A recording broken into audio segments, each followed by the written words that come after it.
بسم الله الرحمن الرحيم، والصلاة والسلام على سيدنا محمد عليه أفضل الصلاة والسلام. عاملين إيه يا أصدقائي؟ أتمنى تكونوا في أفضل حال يا رب، وصحة وسعادة وهنا وراحة بال، ودايما كده يا رب زايدين مش ناقصين بإذن الله.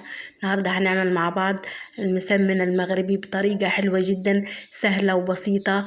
أتمنى تتابعوا الفيديو للآخر وتشوفوا الطريقة إزاي، وأتمنى الفيديو يعجبكم بإذن الله. البداية نقول بسم الله الرحمن الرحيم، ونصلي على حبيبنا عليه أفضل الصلاة والسلام. والمسمن المغربي بيشبه الدوكة بتاعتنا الصعيدية في تفاصيلها، بس بتختلف في طريقة العجن. دي بتكون عجينته ماسكة نفسها المسمن، وأما الدوكة الصعيدية بتكون عجينتها سايبة. المقادير بقى معايا كيلو من الدقيق زي ما انتم شايفين كده. اي نوع دقيق يا جماعة ينفع فيه، بس يستحسن الدقيق الابيض. معايا نص كوباية من سميد البسبوسة، ودي مهمة جدا. معايا معلقة صغيرة من الملح ومعلقة كبيرة من السكر، وخميرة. أنا استخدمت خميرة عجين، ممكن تحطي خميرة فورية. معايا مية للعجن، سواء كانت المية من الحنفية أو مية دافية. حطيت المية بتاعتي، هحط لها الخميرة بقى دوبها في المية. والمية لازم يا جماعة، احنا في الشتاء لازم تدفي المية في أي عجين بتعجنيه، لازم المية تكون دافية. بعد ما دوبت الخميرة كويس جدا، هحط معلقة الملح والسكر وسميد البسبوسة واخلطهم كويس مع الدقيق. وبعد كده هنزل عليهم على المية والخميرة، وابتدي بقى اعجنهم. عايزين عجينة يا جماعة متماسكة، وفي نفس الوقت تكون طرية ومخدومة كويس جدا. حطيت الدقيق وهبتدي بقى اخدم في العجينة لحد كده ما المسها بيكون ناعم. عايزة تاخدي اي مخبوزات بتعمليها وتطلع معاكي زي الفل، فعليكي وعلى العجين لما تخدميه وتعجنيه كويس، فتأكدي اي مخبوزات بتعمليها هتطلع معاكي زي الفل. هفضل بقى انا اعجن فيها لحد كده ما الاقي ملمسها ناعم زي الملبن، حوالي ربع ساعة افضل اعجن فيها. بعد ما اعجنها واخلصها اغطيها في حتة دافية، انا مش عايزاها تخمر. يا دوب بس تقل حاجة بسيطة كده. وبعد كده هقطعها كور صغيرة واريحها 10 دقايق. فمش لازم تخمر معاكي عجينة المسمن، الخمور بتاع اي مخبوزات بتعمليها. زي ما انتم شايفين كده، هفضل كده اخدم فيها بقى بايديا لحد ما تنعم معايا. تدي جهدك كده للعجينة وتخلي ملمسها حلو جدا. تفاصيله سهلة جدا يا جماعة، ما فيهوش اي تعقيد، وحلو جدا وطريقته حلوة جدا. شايفين بقى كل مرحلة للعجين بتلاقي لونه بيتغير على اللون اللي قبله. بيبتدي لون غامق شوية، بعد كده بيفتح معاكي لحد ما توصلي لدرجة ان يكون العجينة فاتحة وناعمة. بكده انت وصلتي لدرجة العجينة اللي انت عايزاها. فكل مرحلة هتلاقي لون مختلف للعجينة. تحطيها بقى على رخامة، على أي حاجة كده، وتخدميها بإيديك الاتنين عشان تاخدي نتيجة بسرعة ونتيجة حلوة جدا. فضلت أعجن فيها ربع ساعة، وشايفين لونها بقى فاتح معايا والعجينة حلوة جدا. جبت البول بتاعتي، دهنت الزيت من تحت زي ما انتم شايفين كده. حطيت العجينة بتاعتي، هغطيها دلوقتي في حتة دافية. عايزاها تقعد ربع ساعة، مش تطول، مش عايزاها تخمر يا جماعة. خميرة المخبوزات اللي انتوا عارفينه. جبتها زي ما انتم شايفين كده، يدوب بس خمرت حاجة بسيطة. هبتدي بقى اقطعها بقى. معايا بقى زبدة، وده بتورق يا جماعة بالزبدة، مش بسمنة او بزيت. ولو ما عندكيش زبدة ممكن تحطي سمنة عادي جدا. هبتدي بقى انا اقطع كور متوسطة زي ما انتم شايفين كده. هتقطعي بقى كل الكمية بتاعتك وتسيبيها 10 دقايق ترتاح. لازم ضروري ال10 دقايق دي عشان خاطر العجينة تمشي معاكي حلوة جدا لما تاجي تفرديها. بقطعها زي ما انتم شايفين كده، قطع كور متوسطة، مش هي صغيرة ولا هي كبيرة، بالشكل اللي انتوا شايفينه ده. بعد ما خلصت كل الكمية بقى وريحتها 10 دقايق، لازم ضروري تريحيها 10 دقايق يا جماعة. هبتدي بقى افردها زي ما انتم شايفين كده. اخد بقى من القطعة اللي انا عملتها الاولانية، مش اخد اخر واحدة وابتدي بيها، لا، تبتدي باول واحدة عملتيها وتفردي بقى بالزبدة. بتتفرد بقى طالما هي مرتاحة حلو جدا، بتتفرد بكل سهولة معاكي.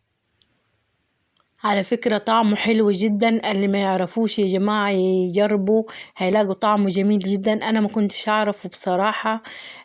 بنعمل الدوكة بتاعتي اللي انا نزلتها في فيديو كذا مرة. لما نزلتها صديقة لي مغربية قالت لي دي تشبه المسمن بتاعنا المغربي، وعملت لي الطريقة في فيديو وبعتتها لي. عايزة اقول لك هي فعلا نفس الطريقة، بس طريقة العجن هي المختلفة. لقيته وجربته ولقيت طعمه حلو جدا ومميز عن الدوكة، فعجبني جدا جدا وحبيت أشارككم في فيديو وليه اللي ما يعرفوش يتعلموا ويجربوا ويعملوا، هيلاقيه حلو جدا. فردت العجينة زي ما انتم شايفين كده، بنرش بقى على العجينة من سميد البسبوسة. ده بديله الطعم المميز يا جماعة. ضروري تحطي سميد البسبوسة عليه، هما في المغرب بيعملوا كده، طعمه حلو جدا بسميد البسبوسة، فعلا مميز جدا. بطبقه بقى زي ما انتم شايفين كده زي المطبق بقى. طبقيه زي المطبق بتاعنا. بتفرديه برضو بالزبدة، ضروري تورجيه بين كل الطبقة والتانية، تحطي الزبدة عشان يورج معاكي. طريقته حلوة جدا وسهلة جدا. اتمنى اللي ما يعرفوش يجربوا، هيعجبوا جدا جدا جدا. خلصت اول واحدة. هنعمل التانية بنفس الطريقة، هي بتفرد العجينة وتورجيها بالزبدة زي ما انتم شايفين كده. وبعد ما تفرديها كويس والاطراف، بتجيبي سميد البسبوسة وترشي عليها.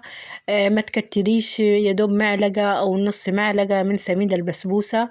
وبعد كده بتطبقيهم على بعض، وبعد كده بتطبقيهم بقى لحد ما يبقى معاكي مربع.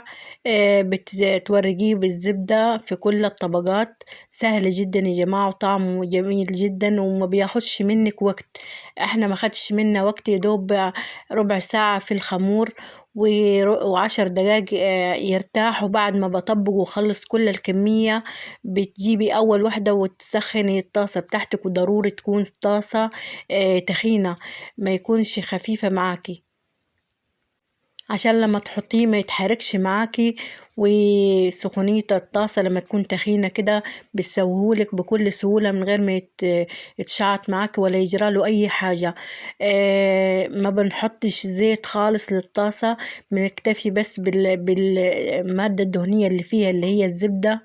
هي دي اللي هتسوي لي المسمن فوق الطاسة، وطلع لي حلو جدا ومحمر ولونه جميل جدا.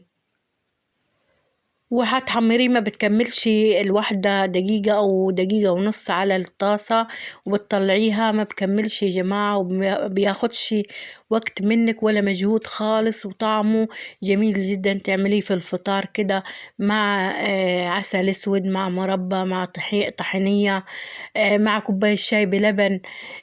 في العشاء ممكن تعمليه عشاء خفيف، فطعمه مميز وحلو جدا، وأتمنى تجربوه. خلصت كل الكمية زي ما انتم شايفين كده.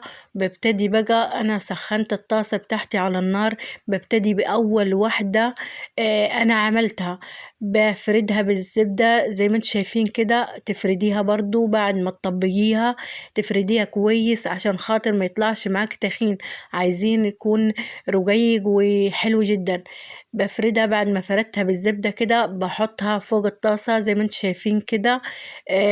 بفردها برضو فوق الطاسة بإيديا عشان تتفرد معايا. عايزة أقولك مرتاح حلو جدا وخمورها حلو، فما بياخدش وقت معايا، يدوب يحمر من تحت ومن فوق، وهو بيستوي بكل سهولة. عايزة أقولك ما بكملش دقيقتين وتطلعيه. طعمه حلو جدا يا جماعة، أتمنى تجربوه، فعلا فعلا حلو جدا. بس ضروري انك تخدمي العجينة كويس. وبعد ما تخدميها وتخمريها حلو، بعد ما تقطعيها لازم ترتاح 10 دقايق. وبعد ما تطبقيها المسمن ضروري يرتاح. انت بعد ما تخلصي كل الكمية بتاعتك، بتبتدي بأول واحدة عملتيها، فبتكون ارتاحت معاكي وطلعت لك حلوة.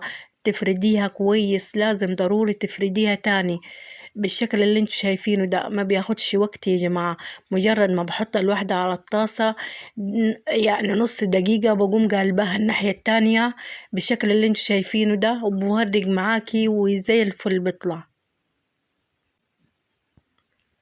شايفين؟ بس مجرد ما تقلبيها وتقلبيها الناحية التانية على طول وبتطلعيها ومش ني يا جماعة ولا أي حاجة، لا بطلع مستوي وزي الفل.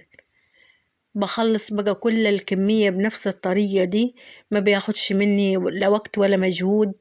بالشكل اللي انتوا شايفينه ده، وكل ما يرتاح اكتر كل ما هيورق معاكي وتلاقيه نفخ كده في فوق الطاسة ويورق معاكي وبقالك زي الفل.